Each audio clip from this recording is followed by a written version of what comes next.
ginagawa mo sa ganyan, pre? Paano mo nakagawa? Tsaka ano pinapanood mo? TikTok. Oh, hirap siguro ng ganyan. Di, dali lang to. Okay, umupo ka dito. Ruang kita. Ano yan? Sige. Sundan mo. Punta ka ng CapCut.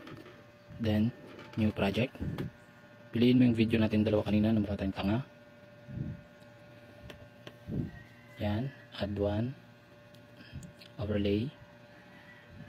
Hanapin mo yung nirecord natin. Yan. Add. I-resize mo. I-resize mo. Ayan. Tapat mo dun sa cellphone mo sa ibabaw. Tapos hanapin mo ang mask.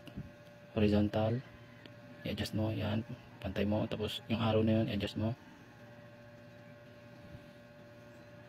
Hanapin mo ang opacity.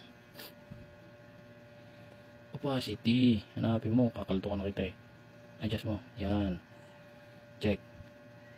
I-check mo na. Tagal mo. Opacity hanapin mo. Sumobra. Yan. Luwa mo sa 50.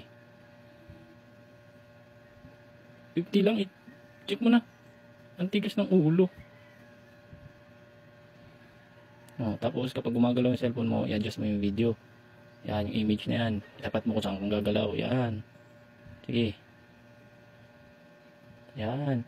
Yan yung tinatawag ni sino ba yun? Basta tawag niya dyan secret weapon. Yan. Kung saan papunta yung cellphone mo, pag pinindot mo yun, tapos ginalaw mo yung image, automatic na yan.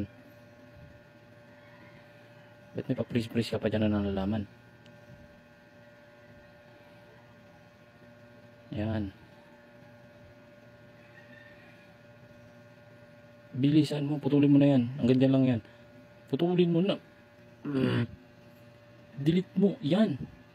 Ayun o. Export. Export mo na. Parang tigas ng ulo. Hirap mo turuan.